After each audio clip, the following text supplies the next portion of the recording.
Welcome back to Romance Recapped today. We are going to discuss a 2009 romantic comedy called 500 Days of Summer. Spoiler alert, watch out and take care. Tom Hansen grew up believing that unless he found the one, he would never truly be happy. Summer Finn does not believe this. Growing up, her only passion was her hair and how easily she could cut it off. Summer, the new assistant at his office, is introduced to everyone while Tom is in a meeting. As a copywriter, Tom works for a greeting card company similar to Hallmark. He comes up with all their card slogans. Summer's beauty immediately captures his attention. Tom tells his friends about how much he adores Summer. While he initially keeps his cool, he is convinced that she is the one after an elevator conversation about their mutual love of the Smiths. He spends 2 weeks pining over her and making awkward attempts to strike up a conversation without much luck.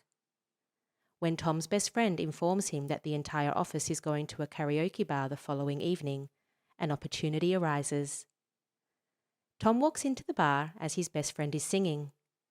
He notices Summer, who appears to be pleased to see him. Summer gets up and sings while Tom drinks with a friend and watches Summer. Summer then gets Tom drunk and makes him sing karaoke. Afterward, the three sit down and discuss relationships and love, during which Tom and Summer argue about whether or not love exists, with Summer claiming that it doesn't and Tom claiming that it does. Both parties agree to disagree. While helping Tom's friend catch a cab home, his friends reveal that Tom has feelings for Summer.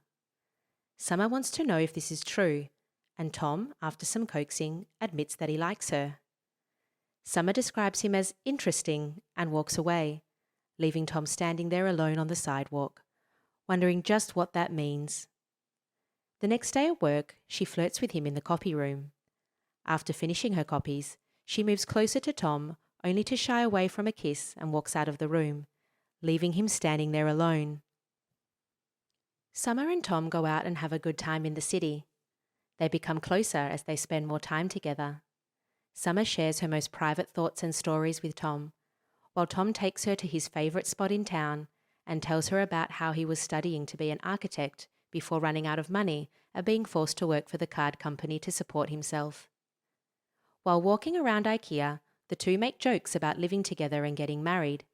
Summer, however, makes it clear that she isn't looking for anything serious, just as they are about to kiss on a bed in the store. He goes into the bathroom and convinces himself that it's just for fun, and he can handle that, right? Only when he walks out, he sees her in the buff, and the two get it on. The next morning, he is upbeat about the state of the world. He's in love with Summer and feels on top of the world. After a singing and dancing scene, Tom arrives at work and begins suggesting high-quality copy for cards while thinking of Summer. For a few weeks, everything goes swimmingly. However, one night in a bar, a random guy starts hitting on Summer. She expresses her disinterest, but he refuses to believe she is with Tom. Tom gets up and punches the man after further insulting him. He awkwardly smiles at Summer before the guy gets up and beats him down. She takes Tom to her apartment and yells at him because she believes he was acting like a fool. Tom starts arguing back. He tells her that everything they're doing isn't a friendship, and that even though she doesn't want to label things, he believes that they're in a relationship because Summer isn't the only one who has a say. Then he storms out. Tom considers calling her, but he doesn't do it. Eventually, she comes to his apartment and apologizes. They have a lengthy conversation in which they discuss their previous relationships. She tells him about being bi, her first relationship, and her relationship with the puma. He imagines who they are and what they could be, and they appear to be content for the most part. One day, Summer and Tom go to see a movie, and she begins to cry as she sees the end of The Graduate, as Dustin Hoffman and Catherine Ross flee a wedding.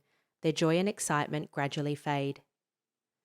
Summer expresses her exhaustion and desire to go home and get some sleep, but Tom suggests that they go out for pancakes instead, during which Summer tells him that they should stop seeing each other. Tom is taken aback and wonders why, as they seem so happy together. Summer tries to tell him how she really feels and asks him to stay, He is her best friend after all, but he doesn't want to hear it. Tom's younger sister rides her bike to his apartment, where his friends are also waiting. Tom is shattering plates. She makes him stop and explain what happened. He tells her about the breakup and explains he isn't ready to move on. He wants him and Summer to get back together. His depression worsens and starts to interfere with his work. His boss summons him into his office and wants to know if his poor work performance is related to Summer's departure. Tom tries to deny it, but his boss tells him everyone knows. Summer clearly quit her job at the card company as well. After a few months, one of Tom's co-workers gets married. He meets Summer on the train to the wedding. He tries to hide from her, but it doesn't work. She notices him and approaches. They talk, which leads to them spending time together, having fun. He asks her to dance at the wedding, and they have a very romantic night together. Then she invites Tom to a party at her house. Tom hopes that his fantasies will come true and that he and Summer will get back together. However, as he approaches the party, the differences between his dream night and that night become hauntingly obvious. In reality, he barely speaks to Summer and spends the majority of the night drinking, until he sees her engagement ring, that is. As he realizes that Summer is engaged, Tom has a breakdown. He walks away without saying anything and nearly bursts into tears. Tom is catatonic for the next 5 days. He only leaves the apartment once to get milk and Jack Daniels. He eventually goes back to work, where his best friend reminds him that today is the day they present their pictures of new cards. Halfway through their presentation, Tom realizes that his belief about love, fate, and relationships are incorrect. He delivers a passionate speech about how their company is comfortable feeding people nonsense and that they are the reason people have such unrealistic expectations about love. He quits on the spot. As his best friend awkwardly claps at his friend's departure, everyone else is left stunned. Tom is seen struggling with his depression on days 467 to 481. He gradually starts to get it together. He recalls his time with Summer after his sister suggests that he only focuses on the positive aspects of their relationship and ignores the negative. He realizes that Summer was always holding something back that prevented her from truly being in the relationship. He resumes his architectural studies, gradually assembles a portfolio, and compiles a list of companies to which he wants to present his work. He is rejected one by one, and Tom begins to lose hope. Tom goes to the bench in his favourite part of town on day 482. Summer calls out to him as he is looking down at some of the buildings. She compliments his appearance while knowing he's upset. She expresses her delight that he is doing well. Tom admits that he now realises that all of his romantic notions were incorrect. Summer points out that it wasn't the case. Someone's wife was the girl who didn't want to be anyone's girlfriend. She tells Tom that if there was no destiny, she might never have met her husband in a coffee shop. She informs Tom that he was correct. It's just not about her. She squeezes his hand before telling him she needs to leave. Tom tells her he's glad she's happy, but he doesn't congratulate her on her marriage. She walks away with a smile. On day 500, Tom is getting ready to go to an interview when a girl across the waiting room calls out to him and asks if they've met.